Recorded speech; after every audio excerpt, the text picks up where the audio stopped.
राजू, गर्मी बढ़ती ही जा रही है। हमारे पास ना कोई पंखा है, ना ही ज्यादा पैसे। क्या होगा हमारा इतनी गर्मी में? अरे बाप रे बाप, गर्मी का क्या ही कहना। बिल्कुल सही कह रही हो राधिका, लेकिन भला इसमें मैं कर ही क्या सकता हूं। और तुम तो जानती हो कि इतनी खतरनाक गर्मी में भी खेतों में जाकर काम करना कितना मुश्किल होता जा रहा है। हाँ हाँ, ये तो है, लेकिन हमें कुछ करना होगा, क्योंकि अब हमारे घर के पीछे जो कुआं है वो भी सूख गया। अरे ये क्या बोल रही हो राधिका, हमारा कुआं भी सूख गया? अरे बाप रे बाप, यानी कि अब हमें भी बाकी गांव वालों की तरह गांव के एकमात्र यानी कि वो नदी से पानी लाना होगा, हैं?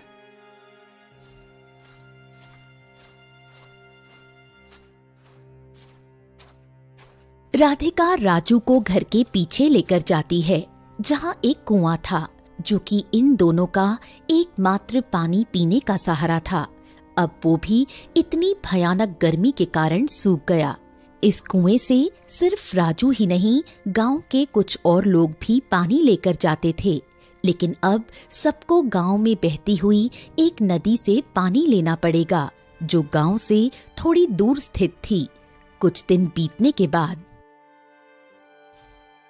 ये है सरसपुर गांव, जहाँ के लोग परिश्रमी तो हैं, पर इस साल ये सारे गांव वाले बहुत लाचार हो गए हैं, क्योंकि इस साल इस गांव में बहुत जोरों की गर्मी पड़ी, जिसके कारण इस गांव के राजा भीमराज भी बहुत परेशान थे।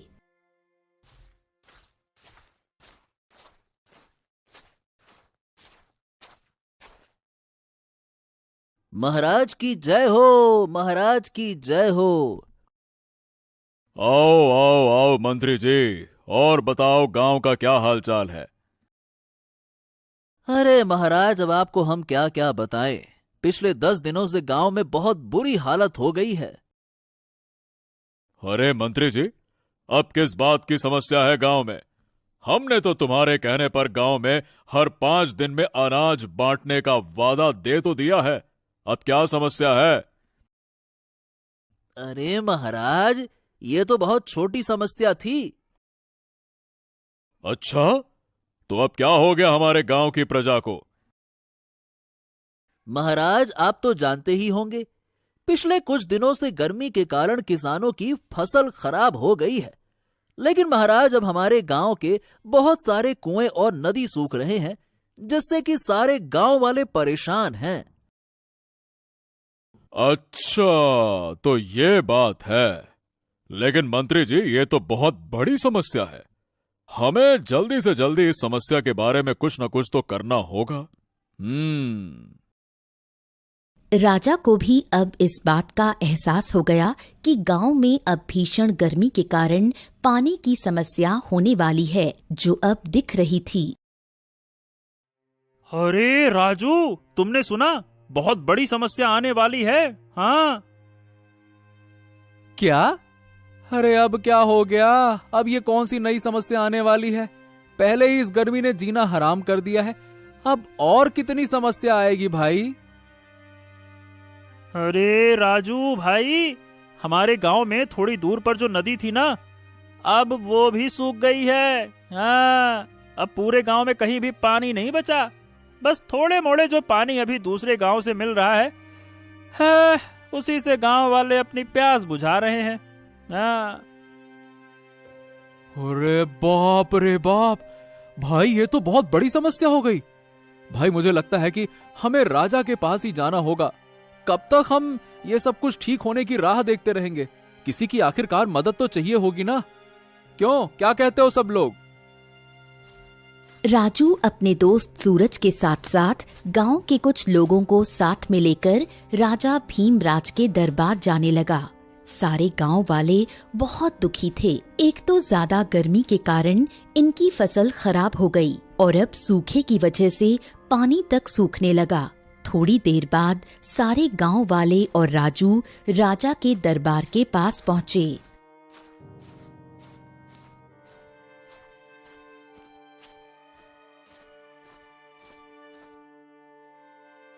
महाराज की जय हो, महाराज की जय हो। महाराज, गांव के कुछ लोग आए हैं, वो बहुत बड़ी समस्या में हैं। ठीक है, उन्हें अंदर आने को कहो।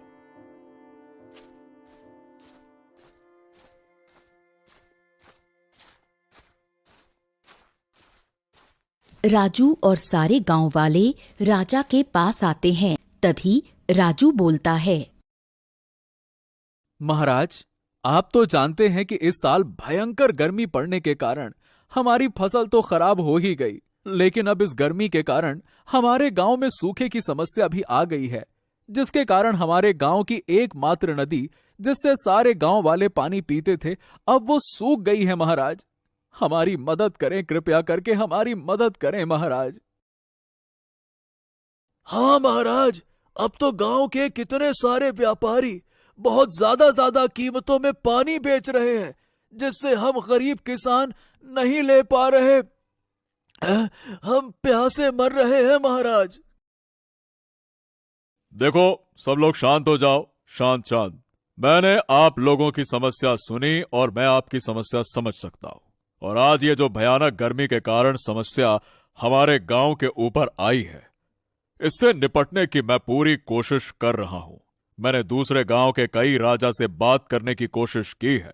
अगर किसी भी तरह की मदद मिलती है तो मैं आप लोगों को जरूर बताऊंगा। तब तक आप लोग एक दूसरे की मदद करिए, है ना? ऐसे हिम्मत नहीं हारते हैं। एक दूसरे की मदद करना है और किसी को भी पीछे नहीं छोड़ना है और ना ही प्यासा छोड़ना है। पानी की हर एक बूंद जरूरी है, ठीक है? पर महाराज, तब तक तो बहुत देर हो जाएगी और हम तब तक बाजार से इतने महंगे पानी नहीं खरीद सकते हैं महाराज। हाँ राजू, ये बात तुम सही बोल रहे हो।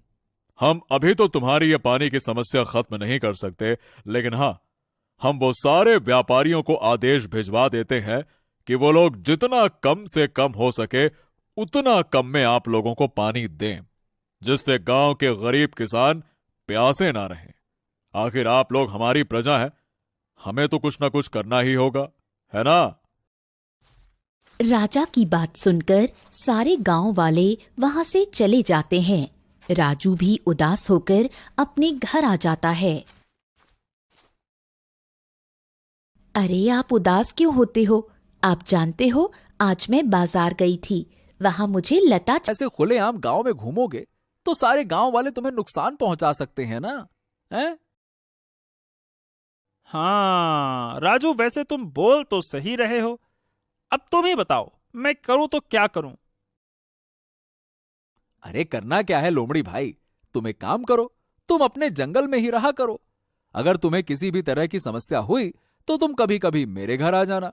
अरे कभी भी आ जाना, मैं हमेशा तुम्हारी मदद करूंगा। हाँ। ये बोल राजू इस लोमड़ी के साथ जंगल जाता है और फल लेकर अकेले ही जंगल से घर की ओर आने लगता है। तभी उसे रास्ते में उसका दोस्त सूरज मिलता है। अरे भाई सुना, हमारे गांव में क्या हो रहा है? अरे नहीं सुना भाई, क्या हुआ? क्या हो रहा है हमारे गांव में? अरे भाई, गांव के कितने सारे गरीब किसान गांव छोड़कर जा रहे हैं। हाँ। क्या बात कर रहा है? अरे बाप रे बाप, ये तो बहुत बुरा हो रहा है। लेकिन राजा जी ने बोला था कि हमें जल्द ही कोई सुविधा देंगे, हैं? हाँ भाई, हम कल ही राजा जी के पास से आए हैं। अरे वो भी अभी तक कोई समाधान निकाल नहीं पाए और राजा के इस बात को सुन सुनकर कई सारे किसान गांव छोड़कर जा रहे हैं। अरे बाप रे बाप, भाई न जाने क्या होगा हमारा इतनी गर्मी में। अब तो कुछ समझ ही नहीं आ रहा है कि करें क्या। चल ठीक है भाई, अपना ध्यान रखना, मैं चलता हूं।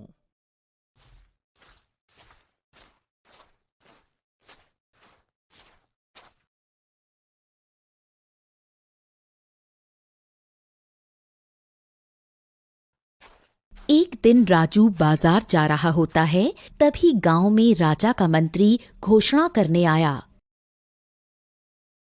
सुनो सुनो सुनो, गांव में सूखे के कारण सभी गांव वाले परेशान हैं। इसीलिए हमारे महाराज ने घोषणा करवाने को कहा है कि जो भी इस गांव के सूखे को खत्म करेगा या इस समस्या का समाधान निकालेगा, उसे महाराज बहुत सारे इनाम देंगे। सुनो सुनो सुनो। हे भगवान, अब ये क्या हो गया? अब तो समस्या और बड़ी होती जा रही है। राजू चिंता कर ही रहा होता है, तभी उसका दोस्त वो लोमड़ी राजू को परेशान देख राजू के पास आता है और राजू को चिंतित देख बोलता है, अरे दोस्त, क्या बात है, क्या हो गया? तुम इतने परेशान क्यों लग रहे हो? अरे लोमड़ी भाई, तुम तो देख ही रहे हो कि गांव में गर्मी पड़ने के कारण सूखे की समस्या उत्पन्न हो गई है। अब तो हमारे पास पीने के लिए एक बूंद भी पानी नहीं है, ऐसा लग रहा है। अब तो मैं सोच रहा हूं कि इस गांव को ही छोड़कर किसी दूसरे गांव चला जाऊं। क्या मतलब है यहां रहने से? अच्छा, तो ये बात है। अरे दोस्त, तुम्हें मुझे पहले बताना चाहिए था ना। रुको, मैं कुछ करता हूं। तुम मुझे कोई ऐसी जगह बताओ जिसमें मैं पानी ला सकूं। हैं? मतलब क्या बोल क्या रहे हो तुम? तुम पानी ला सकते हो? हाँ दोस्त, तुम्हें तो मैं बताया था ना कि तुम मुझे उस 2 सवाल से आजाद किए हो और मैं तुम्हारे लिए कुछ भी कर सकता हूं। हाँ। ओह, अच्छा ऐसी बात है। तो ठीक है ठीक है ठीक है, तुम आओ आओ मेरे साथ आओ। राजू इस लोमड़ी की बात सुनकर बहुत खुश हो जाता है और इस लोमड़ी को अपने घर के पीछे वाले कुएं के पास लेकर जाता है, जो अब सूख गया था। दोस्त, तुम इस कुएं में पानी ला सकते हो क्या? बस इतना छोटा सा काम। हाँ दोस्त, क्यों नहीं। तुम अभी रुको, मैं एक झटके में पानी लेकर आता हूं। ये बोल लोमड़ी इस कुएं के अंदर चला जाता है। राजू इस कुएं के पास पूरा दिन इंतजार करता है, लेकिन अभी तक वो रहस्यमय लोमड़ी कुएं से बाहर नहीं आता। तभी रात हो जाती है और राजू भी अपने घर सोने चला जाता है। जैसे ही सुबह होती है, अरे सुनो, कहाँ हैं आप? जल्दी इधर आओ। हाँ, अरे क्या हो गया? सुबह सुबह इतना चिल्ला क्यों रही हो? क्या बात है? अरे ये देखो, हमारे कुएं में पानी, वो भी इतना भरा हुआ और इतना साफ पानी है कि हम इससे कुछ भी कर सकते हैं। अरे ये मेरे उस दोस्त ने किया जो कल इस कुएं के अंदर गया था। वाह वाह वाह वाह, ये तो चमत्कार हो गया। राजू और राधिका इस कुएं में पानी देख बहुत खुश हो गए। तभी राजू के पास वो लोमड़ी आता है। और दोस्त, अब तो खुश हो ना? हाँ, पर ये बताओ दोस्त कि तुम इस कुएं में गए थे ना, तो तुम बाहर कैसे आए? कब आए? अरे मैं तो कब का बाहर आ गया था। और वो सब छोड़ो, अब देखो इस कुएं के पानी को देखो, ये पानी अब कभी खत्म नहीं होगा। हाँ, चलो दोस्त, मैं चलता हूं जंगल। फिर कोई काम होगा तो जरूर बुलाना, हम दोस्त हैं ना। हाँ। ठीक है दोस्त, तुम्हारा बहुत बहुत धन्यवाद, जरूर बुलाऊंगा। ये बोल लोमड़ी वहां से चला जाता है और अब राजू पूरे गांव वालों को अपने इस कुएं से पानी देने लगता है।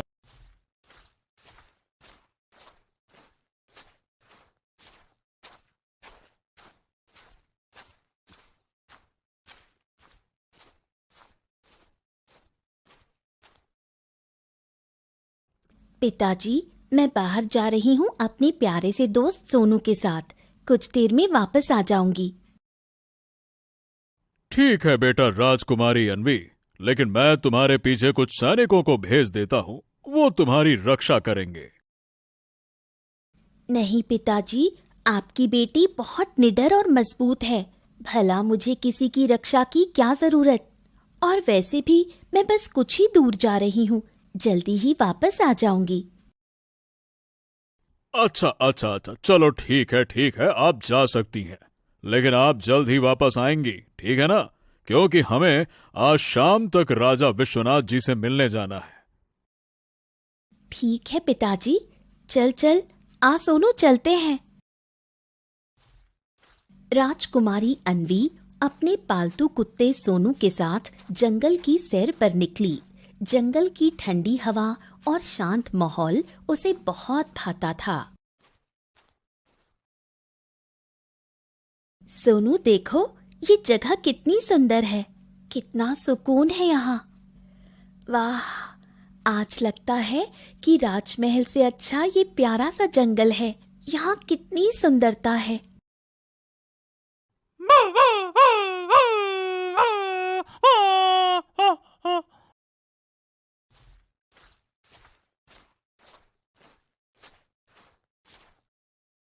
तभी थोड़ी देर बाद जब राजकुमारी अन्वी अपने कुत्ते के साथ जंगल के बीच में पहुंची, तो उन्हें जंगल के बीचों बीच एक रहस्यमयी चमकदार वृक्ष दिखाई दिया। वृक्ष के ऊपर सुंदर सुंदर फूल खिले हुए थे और उसके चारों ओर मधुर सी गूंज थी। अन्वी उसकी ओर आकर्षित हो गई। उसे ये वृक्ष बहुत अच्छा लगा। अरे वाह, ऐसा पेड़ तो मैंने कभी नहीं देखा।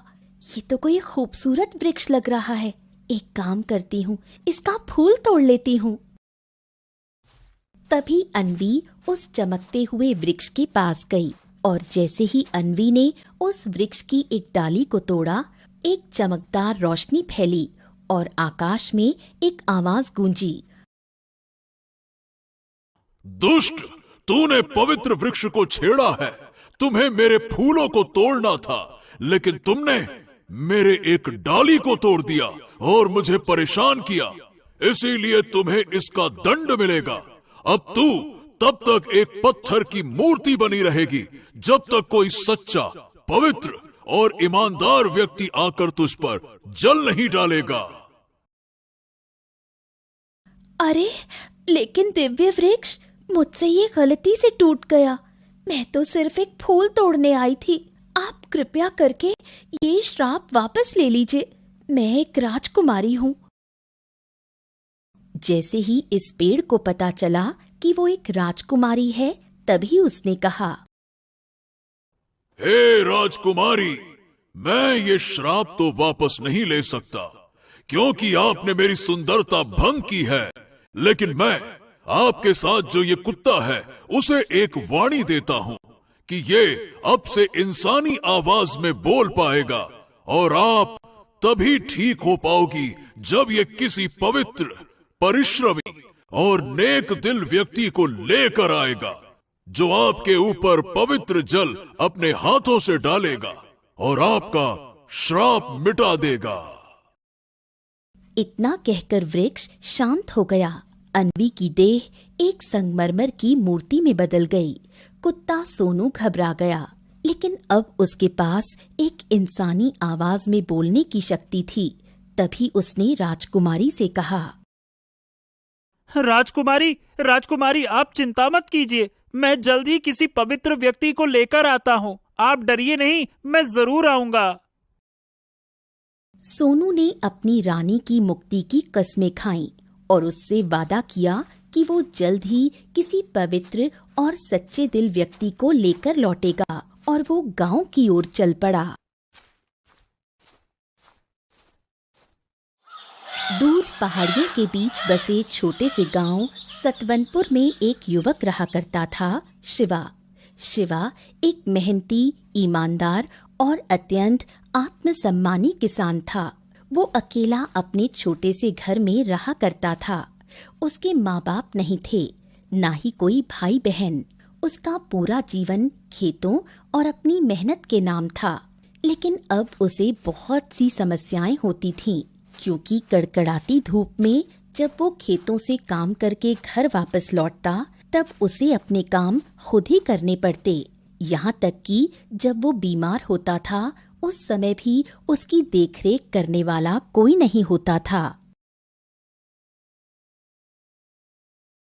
ए शिवा, ए भाई, आज तो भयानक गर्मी और धूप पड़ रही है, तू आज भी काम करने को आ गया। हाँ, अरे श्याम भैया, क्या करूं, घर में कोई काम नजर नहीं आ रहा था, इसीलिए सोचा खेत में ही चले जाता हूं, कुछ ना कुछ तो करूंगा ही। अरे ये सब तो ठीक है, पर तुम्हें पता है ना, इतनी धूप में काम करने से बहुत से किसान की तबीयत खराब हो रही है, और तू फिर भी यहाँ आ जाता है। अरे तू क्यों नहीं समझता कि तेरी देखभाल करने वाला कोई नहीं है, और ऐसे काम कर करके तू बीमार हो जाएगा।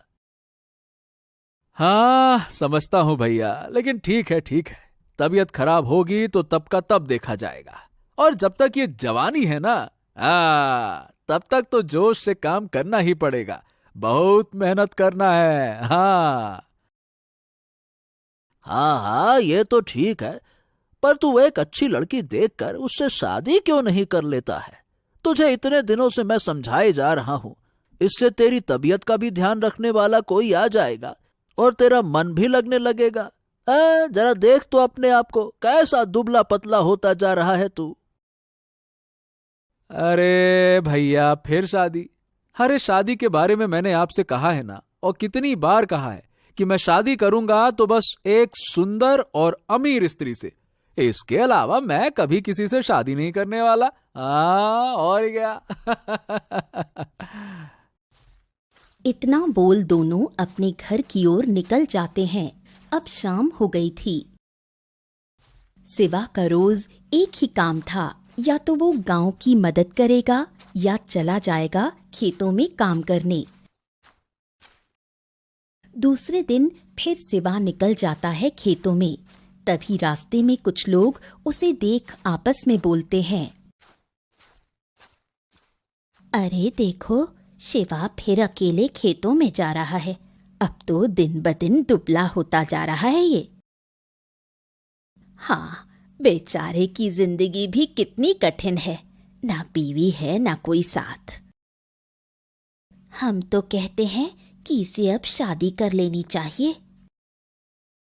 अरे कितनी बार तो कहा है उससे, लेकिन कहता है जब तक एक अमीर और सुंदर स्त्री नहीं मिलती तब तक शादी नहीं करेगा। अब बताओ भला, एक गरीब और आवारा को कौन अपनी बेटी देगा? हाँ, लोग तो कहते हैं, पर अगर मुझे शादी करनी है तो किसी ऐसी लड़की से करूंगा जो समझदार हो, मेहनती हो और अमीर भी हो, नहीं तो जिंदगी की ये तंगी कभी खत्म ही नहीं होगी। और मैं किसी आम लड़की से शादी तो बिल्कुल नहीं करने वाला, मुझे अपनी किस्मत खुद बनानी है।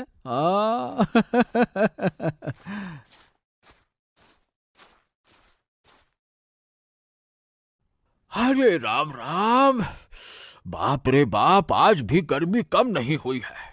अरे भगवान उठा ले रे बाबा, उठा ले, अरे मुझको नहीं, इस गर्मी को उठा ले। अरे रे, अरे ये कुत्ता यहाँ क्यों देख रहा है? और ये यहाँ का कुत्ता तो नहीं लगता। अरे कहीं ये पागल कुत्ता तो नहीं है? ओए ओए, चल दूर दूर कहीं, चल जा यहाँ से, चल चल, अरे भाग जा यहाँ से। ये कुत्ता कुछ नहीं बोला, लेकिन मुखिया के ज्यादा भगाने पर वो जाने लगा। तभी मुखिया जैसे ही अपनी कुर्सी पर बैठा, उसकी कुर्सी टूट गई और वो गिर गया। अरे रे रे रे रे रे रे रे रे रे रे, अरे मेरी कमर टूट गई रे, ये मनहूस कुत्ता कहाँ से आया? अरे रे रे रे रे रे रे रे, बहुत दर्द हो रहा है।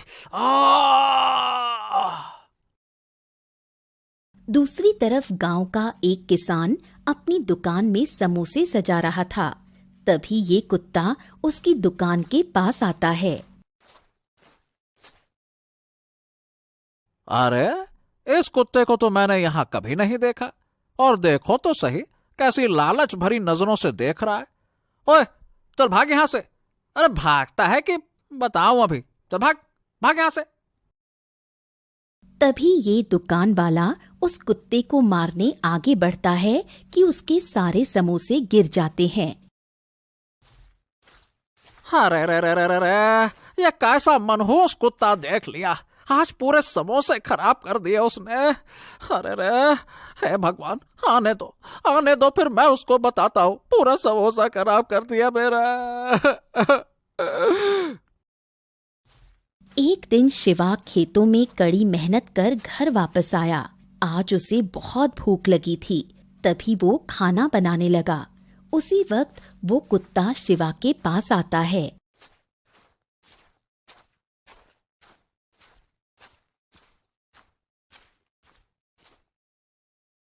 अरे, इस कुत्ते को तो मैंने पहली बार देखा अपने गांव में।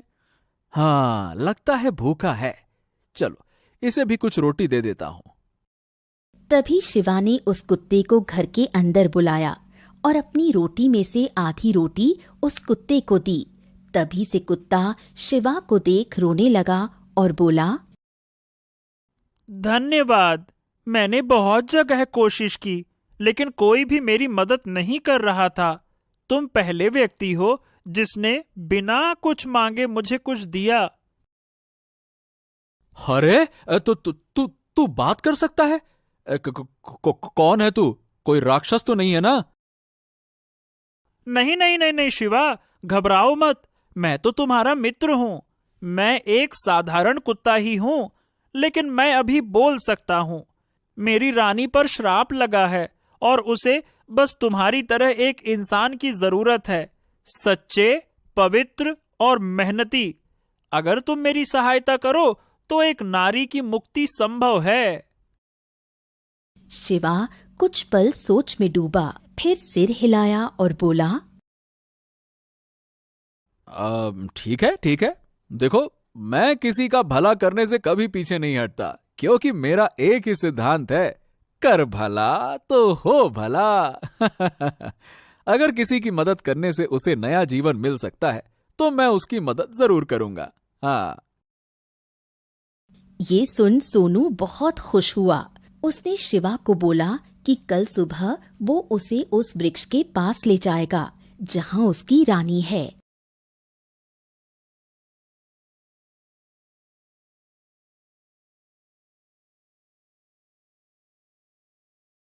हाँ, तो बोलो भाई सोनू, किधर जाना है हमें और मैं क्या मदद कर सकता हूं तुम्हारी, बताओ। शिवा, तुम्हें मेरे साथ जंगल के बीचों बीच चलना होगा, वहीं तुमको सब समझ में आ जाएगा। चलो आ जाओ, मेरे साथ आओ। शिवा और सोनू दोनों जंगल की ओर चल दिए। थोड़ी देर बाद जैसे ही वो उस वृक्ष के पास पहुंचे, सोनू ने मूर्ति की ओर इशारा किया जहां राजकुमारी अन्वी की पत्थर बनी हुई मूर्ति थी। हाँ, तो ये है मेरी रानी, राजकुमारी अन्वी। इन्हें इस दिव्य वृक्ष ने अपने श्राप में बांध लिया है, क्योंकि सोनू शिवा को सारी बात बताता है कि कैसे राजकुमारी जंगल घूमने आई थी और फिर इस वृक्ष के फूलों से आकर्षित होकर इसकी एक डाली टूट गई और फिर इस वृक्ष ने राजकुमारी को एक पत्थर की मूर्ति में बदल दिया और मुझे इंसानी आवाज दी बोलने के लिए, जिससे मैं किसी पवित्र और ईमानदार व्यक्ति को बुलाकर राजकुमारी को श्राप से मुक्त करवा सकूं। हाँ, अच्छा, तो ये बात है। दोस्त, अब तुम देखो मैं कैसे मिनटों में राजकुमारी को मुक्त करता हूं। तभी शिवा जंगल के पास के झरने से पानी भरकर लाया और मूर्ति पर डाला। उसी क्षण पूरा जंगल रोशनी से भर गया। मूर्ति फूटकर जीती जागती अन्वी में बदल गई। तभी इस दिव्य वृक्ष से आवाज आई, हे राजकुमारी, अब आप मुक्त हैं। इस व्यक्ति के पवित्र मन, निस्वार्थ सेवा और मेहनती स्वभाव ने आपको एक नया जीवन दान दिया है। ये सच है? मैं फिर से जीवित हो गई? हाँ, राजकुमारी, अब आप बिल्कुल ठीक हैं, एकदम मजे में। अरे, चाहे तो आप अपने कुत्ते को छू कर देख सकती हैं। हाँ, छुए। वैसे मैं आपको पहले ही बता देता हूं। देखिए, मेरा नाम शिवा है और मैं भाग्यशाली हूं कि मैं आप जैसी सुंदर स्त्री की मदद कर पाया। शिवा, तुमने मुझे नया जीवन दिया है। आज अगर तुम नहीं आए होते तो शायद मैं जिंदगी भर ऐसे ही रहती। अगर तुम चाहो तो मैं तुम्हारी जीवन संगिनी बनना चाहती हूँ। मैंने तो बस एक अच्छा काम किया है। अगर तुम जैसी जीवन साथी मिले तो ये तो मेरा बहुत बड़ा सौभाग्य होगा। और वैसे भी पूरे गांव वालों को भी तो दिखाना है कि शिवा जो बोलता है वो करता भी है। हाँ। शिवा बहुत खुश हुआ। आखिरकार उसे एक बहादुर स्त्री मिल ही गई। तीनों ने जब खुशी खुशी गांव में प्रवेश किया तब गांव के सारे लोग इन्हें देख दंग रह गए। अरे, ये तो राजा की बेटी है, लेकिन ये शिवा इसके साथ क्या कर रहा है? अरे, हम तो शिवा को कहते थे शादी करके दुल्हन ले आ, ये तो सीधा रानी ले आया। थोड़ी देर बाद जब राजा चंद्रबुद्ध अपनी बेटी को खोजते हुए गांव आए तब शिवा को देख चौंक गए। लेकिन जब राजा को सारी बात पता चली तब उन्होंने शिवा को धन्यवाद कहा, शिवा को सम्मानित किया और पूरे गांव में उसकी भलाई का ढिंढोरा पिटवाया। तभी राजकुमारी अन्वी राजा से बोली, पिताजी, शिवा ने मुझे एक नया जीवन दिया है और शिवा जैसा मेहनती ईमानदार व्यक्ति शायद ही मुझे मिल सकता है। पिताजी, मैं शिवा को अपने साथ अपने महल में रखना चाहती हूँ और शिवा भी मुझसे शादी करने के लिए तैयार है। ठीक है। मैं इस सच्चे, मेहनती और महान युवक को अपनी बेटी का हाथ देता हूँ।